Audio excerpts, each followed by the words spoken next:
तो चलिए इस वीडियो में बात करते हैं वाइल लूप की। तो वाइल लूप क्या काम करता है?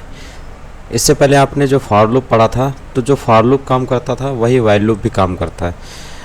तो while loops can execute a block of code as long as specified condition is true. इसके काम करने का तरीका यह है कि जब तक कंडीशन ट्रू होती है तब तक ब्लॉक ऑफ कोड को ये एग्जीक्यूट करता रहता है।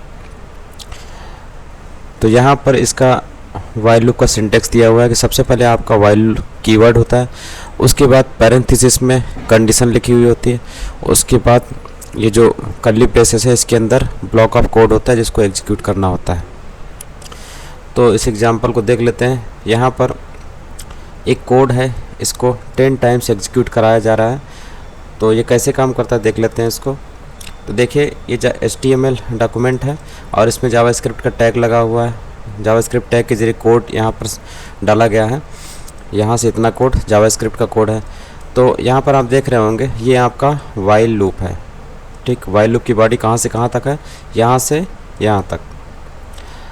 तो इसने क्या काम किया, सबसे पहले यहाँ पर एक वेरिएबल ले लिया। ठीक है, तो यहाँ पर चूँकि आपको ट्रू फॉल्स ही लेना होता है, तो यहाँ पर आप कंपैरिजन ऑपरेटर या ये जो लॉजिकल ऑपरेटर है इनका इस्तेमाल करते हैं जिससे कि आपको ट्रू या फॉल्स मिल जाए। तो वाइल लूप कैसे काम करता है? यहाँ पर जो कंडीशन जब तक ट्रू रहती है तब तक अंदर का कोड जो है एग्जीक्यूट होता रहता है, और जैसे ही कंडीशन ये फॉल्स होती है वैसे ही वाइल लूप ब्रेक हो जाता है, यानी कि वाइल लूप का काम फिनिश हो जाता है और कंट्रोल वाइल लूप के बाहर आकर अगला कोड एग्जीक्यूट करना शुरू करता है। तो ये जो कंडीशन होती है जब तक ट्रू रहती है तब तक वाइल के अंदर की बॉडी में जो कोड पड़ा हुआ है ये एग्जीक्यूट होता रहता है। ठीक है, और यहाँ पर इस कंडीशन को आपको फॉल्स भी करना ज़रूरी है, क्योंकि अगर आप इस कंडीशन को फॉल्स नहीं करेंगे तो ये वाइल लूप जो है इन्फिनिटी टाइम्स तक चलता रहेगा और इतनी मेमोरी कंज्यूम करेगा कि आपका जो वेब पेज है यानी जो ब्राउज़र है वो क्रैश हो सकता है। इसलिए इस कंडीशन को हमें फॉल्स बनाने भी आना चाहिए। तो फॉल्स बनाया गया यहाँ पर। तो इसकी वर्किंग को समझते हैं कि ये कैसे काम करता है, फिर आपको समझ में आ जाएगा कि ये क्यों किया जाता है। तो सबसे पहले क्या होता है कि आपने एक टेक्स्ट वेरिएबल लिया जिसमें एम्प्टी स्ट्रिंग है। खैर ये तो इसके इस्तेमाल के लिए है यहाँ पर। उसके बाद जो मेन काम है वाइल लूप की कैसे चलता है, तो सबसे पहले आपने एक वेरिएबल बनाया लेट कीवर्ड से जिसमें 0 वैल्यू डाली आपने। उसके बाद जब कंट्रोल यहाँ पर आता है वाइल की बॉडी में यहाँ पर, तो यहाँ पर टेस्ट होता है इसी i की वैल्यू 10 से कंपेयर होता है। तो i की वैल्यू 10 से छोटी होती है, तो i की वैल्यू कितनी है? 0 है, तो 0 10 से छोटी है, इसलिए इससे आपको मिलता है ट्रू। ट्रू मिलने के बाद कंट्रोल इस कर्ली ब्रैकेट में जो कोड है इसको एग्जीक्यूट करना शुरू करेगा, क्योंकि इसके ट्रू होने से ये कोड अंदर वाला कोड एग्जीक्यूट करता है। कंट्रोल अंदर आता है और अंदर की चीज़ों को एग्जीक्यूट करता है। और यहाँ पर सबसे पहले ये क्या काम करेगा, इसको थोड़ा सा सिस्टमेटिक ढंग से लिख लें क्योंकि इसको समझने में दिक्कत हो सकती है आप लोगों को। तो कुछ इस तरीके से हम लोग लिख लेते हैं और इसको प्लस सिंबल को हटा लें। उसी चीज़ को मैंने इस तरीके से लिख दिया, यहाँ प्लस सिंबल हटाया और इसी चीज़ को यहाँ पर लिख दिया इस तरीके से। तो अब ये कैसे काम करता है, तो सबसे पहले कंट्रोल यहाँ पर आता है क्योंकि वो राइट साइड को ही पहले एग्जीक्यूट करता है। तो यहाँ पर टेक्स्ट से उसे मिलेगा एम्प्टी स्ट्रिंग, क्योंकि इस टेक्स्ट वेरिएबल में एम्प्टी स्ट्रिंग पड़ी हुई है। उसके बाद इससे जोड़ा जा रहा है इस स्ट्रिंग को जोड़ा जा रहा है, और ये इसकी तो कोई वैल्यू है नहीं, ये खुद ही एक स्ट्रिंग है। उसके बाद i की वैल्यू जोड़ा जा रहा है, यानी कि 3 चीज़ें यहाँ जोड़ी जा रही है, एम्प्टी स्ट्रिंग और ये स्ट्रिंग और ये i की वैल्यू कितनी है? 0 है। और ये लाइन ब्रेक करने के लिए यहाँ पर br कीवर्ड पड़ा होता है, ये तो सिंपली लाइन ब्रेक करता है। तो ओवरऑल आपको इससे जो आउटपुट मिलेगा वो क्या मिलेगा? इस टाइप का मिलेगा। तो कुछ इस तरीके का आउटपुट आपको मिलेगा इतनी लाइन से, और यही चीज़ जो हाईलाइटेड है ये चीज़ इस टेक्स्ट में स्टोर हो जाती है, यानी टेक्स्ट में ये वैल्यू आ गई, इस टाइप की वैल्यू आ गई। और उसके बाद जब कंट्रोल यहाँ पर आता तो i की वैल्यू i++ से i की वैल्यू जो 0 थी वो 1 हो जाती है। उसके बाद फिर से कंट्रोल यहाँ पर आता है और i की वैल्यू को टेस्ट करता है, यानी कि एक बार आइटरेट हो चुका और उसकी वैल्यू जो है टेक्स्ट में कितनी वैल्यू आ गई? इस टाइप की वैल्यू आ गई। ठीक, उसके बाद i की वैल्यू 0 से 1 हो गए तो फिर से यहाँ पर कंडीशन टेस्ट होती है अगली बार इस कोड को एग्जीक्यूट कराने के लिए। यहाँ पे टेस्ट होता है कि अगर यहाँ पे ट्रू आएगा कि फॉल्स आएगा।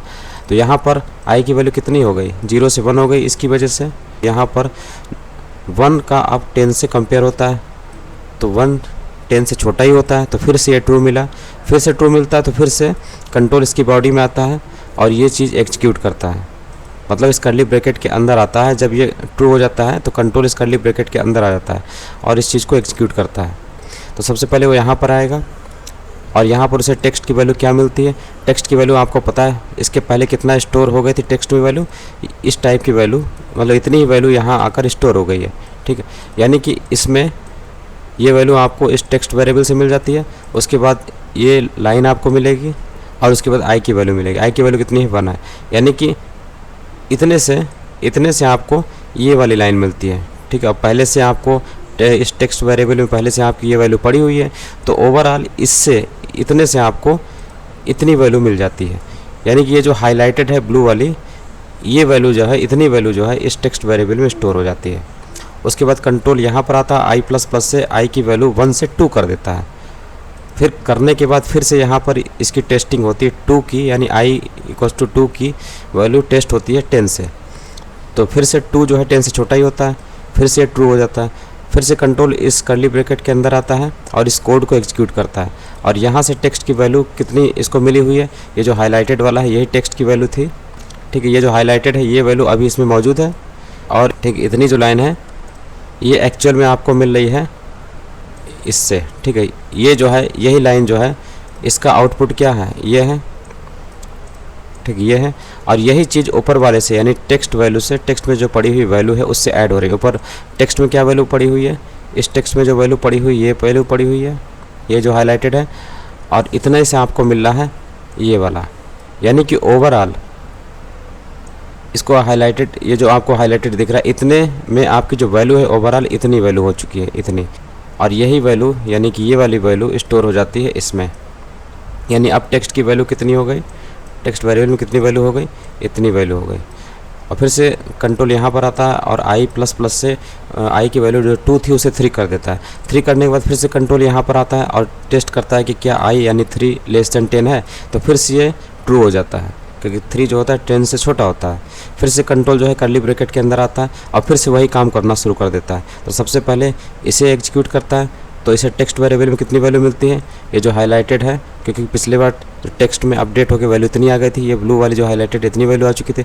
और फिर से ये वाली लाइन उसमें ऐड करना शुरू करता है, तो नीचे वाली लाइन जो है उसमें ऐड हो जाती है, यानी कि इस वाले में ये वाली लाइन ऐड हो जाती है। तो ओवरऑल इससे जो है आपको इतना मिलता है और यही चीज़ जो है इसमें स्टोर हो जाती है। और फिर से आई की वैल्यू जो 3 थी वो 4 हो जाती है और फिर से 4 यहाँ पे टेस्ट होता है, 4 लेस देन 10। तो फिर से ऐसे करते करते आपको लास्ट में ओवरऑल इतनी जो वैल्यू है ये टेक्स्ट वेरिएबल में स्टोर होते हुए दिखती है। उसके बाद जब कंट्रोल इस ये जो लास्ट में जब यहाँ की वैल्यू जो है आई प्लस प्लस से 10 हो जाती है, तो 10 लेस देन 10 ये कंडीशन हो जाती है फॉल्स। ये एकदम लास्ट वाला आइटरेशन बोल रहा हूँ।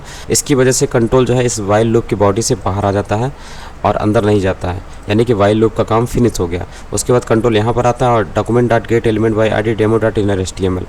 इससे क्या काम किया जाता है, इस मेथड से ये काम किया जाता है कि ये जो HTML डॉक्यूमेंट है इसके अंदर डेमो ID वाला जो एलिमेंट है HTML एलिमेंट, उसको सर्च किया जाता है और उसके इनर HTML पर इस टेक्स्ट की वैल्यू को रख दिया जाता है।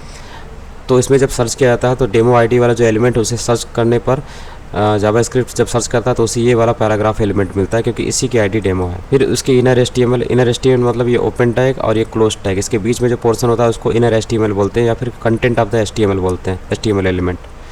तो यहीं पर टेक्स्ट की वैल्यू को रख दिया जाता है, क्योंकि ये बोल रहा है कि टेक्स्ट की वैल्यू उसी इनर HTML पे रख दो। फिर टेक्स्ट की वैल्यू रखने से फिर क्या होता है, ये पैराग्राफ एलिमेंट इस रखी हुई टेक्स्ट की वैल्यू को वेब पेज में डिस्प्ले करता है, जो कि आपको इस समय दिखाई दे रही है। ये वैल्यू जो है इसको डिस्प्ले करा रहा है यही वाला पैराग्राफ एलिमेंट। इस तरीके से काम करता है। डू वाइल क्या होता है, कुछ कोड ऐसे होते हैं जहाँ पर कंडीशन ट्रू हो या फॉल्स हो, एटलीस्ट एक बार कोड ज़रूर एग्जीक्यूट करना चाहिए। तो ऐसे कोड जिनको हमें कम से कम एक बार जो है एग्जीक्यूट कराना ही है, तो उस केस में हम वाइल की जगह डू वाइल का इस्तेमाल करते हैं। और इसका सिंटेक्स कुछ इस तरीके का है कि डू के बाद कर्ली ब्रेसेस होते हैं जहाँ पर आप कोड लिखते हैं जिसको एग्जीक्यूट करना होता है, उसके बाद लास्ट में आप वाइल लिखते हैं और यहाँ पे कंडीशन टेस्ट होती है। तो यहाँ पर जो कोड पड़ा है वो एक बार ज़रूर चलता है, चलने के बाद यहाँ पर कंडीशन टेस्ट होती है, कंडीशन चाहे ट्रू रहे या फॉल्स रहे। ट्रू है तो फिर से इसको एग्जीक्यूट करने लगेगा, जब तक ट्रू है तब तक एग्जीक्यूट करने लगेगा। फॉल्स हो जाती है तो ये वाइल लूप चलेगा ही नहीं, ठीक है। लेकिन एक बार तो चल ही चुका ना, क्योंकि डू में कोड पड़ा हुआ है, एक बार तो एग्जीक्यूट करेगा ही। यहाँ पे ट्रू रखिए या फिर फॉल्स रखिए, एटलीस्ट एक बार कोड जरूर एग्जीक्यूट करता है, जो कि इस कर्ली ब्रैकेट के अंदर पड़ा हुआ रहता है। जैसे यहाँ पर देखिए, और यहाँ पर भी हमें इसे फॉल्स, इस कंडीशन को फॉल्स करने भी आना चाहिए। तो पहली बार तो ये रन करेगा ही। जैसे कि यहाँ पे से देखिए, यहाँ पे जो कोड पड़ा हुआ है तो सेम जैसे हम लोगों ने ऊपर किया था वैसे ही है। ये वाली पहली वाली वैल्यू जो है टेक्स्ट वेरिएबल में तो पहुँच ही जाती है, यानी कि ये वाली वैल्यू टेक्स्ट वेरिएबल में पहुँच जाती है। उसके बाद i++ की वैल्यू जो है 0 से 1 हो जाती है।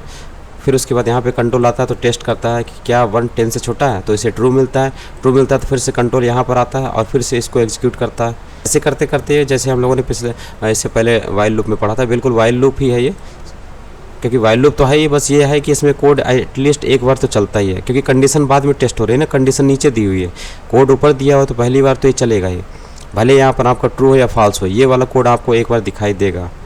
अब देखिए आपको यकीन नहीं तो इस कोड को हम लोग रिवर्स कर देते हैं, ठीक, ये रिवर्स कर देते हैं। तो यहाँ पे कंडीशन जब टेस्ट हो रही है तो क्या हुआ, पहली बार तो ये चल ही गया, फिर i की वैल्यू 0 से 1 हो जाती है, यहाँ पे टेस्ट होती है 1 > 10, यहाँ पे फॉल्स हो गया, यानी कि डू वाइल लूप ब्रेक हो गया। लेकिन एक बार तो कोड चल ही गया, इसलिए आपको ये पहली वाली लाइन ज़रूर दिखाई देगी ऊपर, ठीक है। ये देखिए यही चीज़ है। और फॉर और वाइल लूप के कंपेयर कर रहा है तो दोनों एक ही जैसे होते हैं, आपको जो भी इस्तेमाल करना आप कर सकते हैं। यहाँ पे कुछ दिया हुआ है लेकिन इसमें उन दोनों का कंपेयर दिया हुआ है, तो आप यहाँ पे इसको कर सकते हैं, ठीक।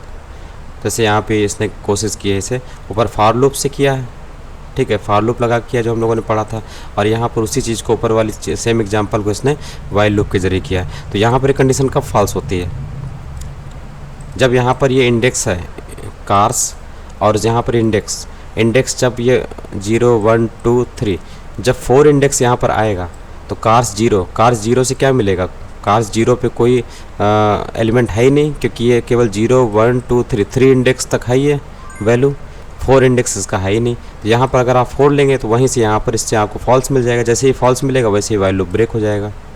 इस तरीके से है, तो दोनों सेम एक ही जैसा काम करते हैं, तो इनको आप देख सकते हैं।